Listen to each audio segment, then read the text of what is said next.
5 वर्षात ज्या पद्धतीने बीजेपीने केंद्रीय नेत्यांपासून तिथे पाठवून काम केलं, तुम्हाला वाटतं की मागचा जो पराजय आहे तो यावेळेस विजयात परिवर्तित होईल? हो, मागचा पराजय निसटता पराजय होईल.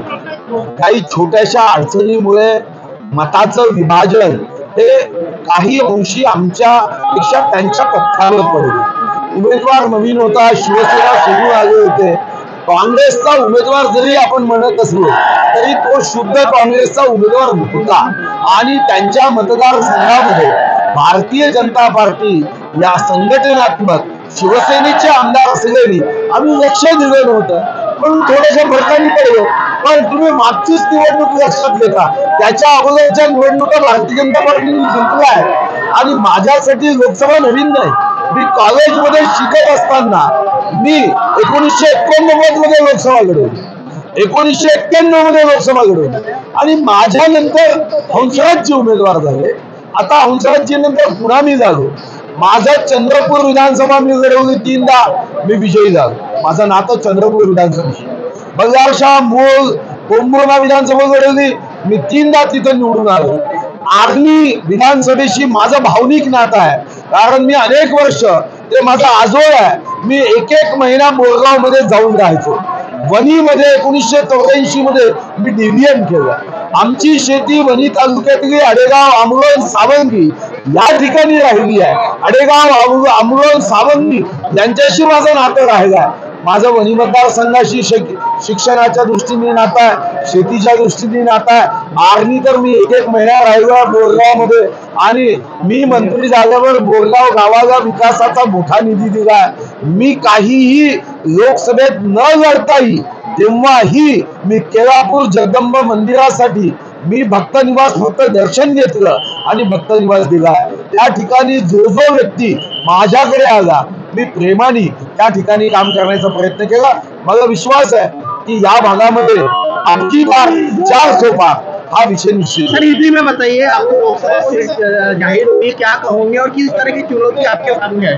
देखो, चुनौती मेरे लिए नहीं इसलिए है कि मैं चुनाव नहीं लड़ता हूँ, चुनाव जनता लड़ती है.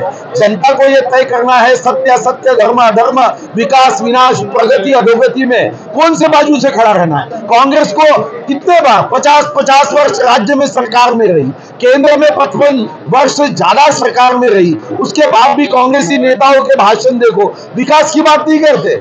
मोदी जी के बारे में निम्न शब्दों का उपयोग करना. तो मुझे लगता है सत्य असत्य में जनता सत्य यानी हमारे बाजू से खड़ी रहेगी, धर्म अधर्म में हमारे बाजू से धर्म से खड़ी रहेगी. क्योंकि आप कांग्रेसियों को जानते हो, वो कहते थे प्रभु राम ये काल्पनिक कथा है और उनके ही संसद में खड़े रहकर रामनवमी की छुट्टी मानते थे. अब कांग्रेस राम को ही नहीं मानती तो रामनवमी की छुट्टी कहां से आई भैया? तो ये ऐसे कंफ्यूजन पार्टी है. C for Congress, C for confusion, और वो सी फॉर चाइना का मोदी जी हटाओ का सपना पूरा करने के लिए वो लड़ रहे. ये हमारे लिए डेंजर बात. आपने लोकसभा सीट ज्वाइन हो रहा है, पहले आपने ये भी कहा था कि मुझे टिकट ना मिले इसके लिए दुआ भी करें, क्या कहोगे इसको? हाँ, मैंने दुआ की, मगर भगवान ने कहा कि आपको जाना है, संसद ने आपको बुलाया है, भारत माँ ने आपको बुलाया है. अब भगवान और जनता जनार्दन और हमारे राष्ट्रीय नेता, उनकी बात मैंने सुनी और ताकत के साथ लड़ रहा हूँ.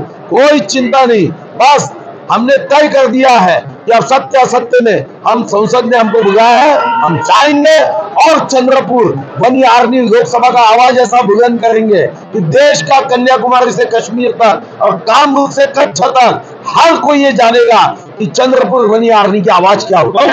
टिकट ये लोकसभा ने जीती थी, कांग्रेस ने जीता था, अभी आप किस तरह से जीतोगे इसको? एक बार जीता कांग्रेस ने, उसके पहले 4 बार हमने जीता है ना. तो एक बार गलती से जीत गया तो वो कोई गोल्ड मेडल उसका नहीं था. हमने 4 बार जीता है भाई. एक बार उन्होंने जीता होगा, 4 बार हमने भी जीता है ना. 4 बार, अब इस बार 400 बार, तो विषय समाप्त हो गया. एक बार गलती से जीता क्योंकि वो हमारी ही महायुति से वो कांग्रेस में गए थे. पहले वो शिवसेना के हमारे पार्टी के साथ थे, उनके साथ शिवसेना का संगठन था, हमने भारतीय जनता पार्टी का संगठन वहां उतना ज्यादा नहीं बढ़ाया था. उसका फायदा उनको हो गया, वो गलती से हुआ. एक बार गलती होती है, बार बार नहीं।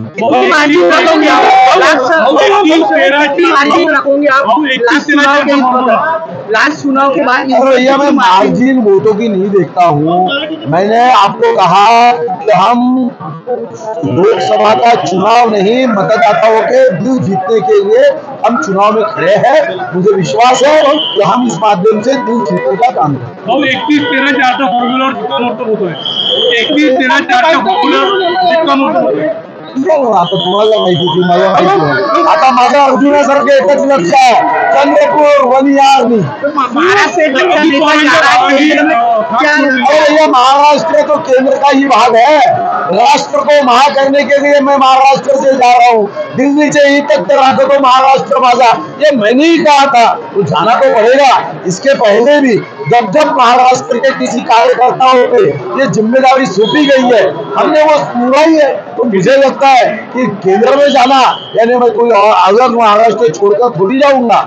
वहां जाऊंगा तो मुंबई में भी आऊंगा और महाराष्ट्र के प्रश्नों को बुलंद करूंगा और मेरे हाथों से वो प्रश्न सुलझाने के लिए दाखल जाऊंगा। भाऊ म्हणून खूप ऐकलं, पण आता पुढे ऐकणार नाही असं म्हणून अजित पवारांच्या भावांनी साथ जोडली आहे. अजित पवारांच्या भावांनी साथ ऐकणार नाही म्हणून अजित पवारांच्या भावांनी साथ जोडली. नाही ठीक आहे, हा काही नवीन नाही. तुमच्या माहिती करता सांगतो, शरद पवार साहेबांनी त्यांचे सख्खे भाऊ हे शेतकरी कामकरी पक्षाकडून उभे असताना त्यांची साथ शरद पवारांनी सोडली होती. त्यांच्या कुटुंबामध्ये ही पद्धत ही प्रघात हा अनेक वर्षापासून आहे. लोक माझ्या सांगाती या पुस्तकात शरद पवार साहेब म्हणतात की मी माझ्या सख्या भावाच्या विरोधात काँग्रेसचा प्रचार त्या काळी केला होता. त्यांचं अनुनय हा त्यांचा पुतण्या करत असेल. मला वाटतं त्याच्यामध्ये काही नवीन आहे का? ते पवार साहेबांसाठी नवीन.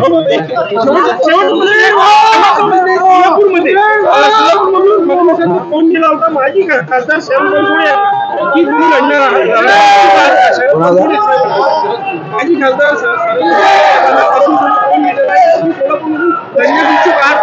फोन गेला होता की नाही काय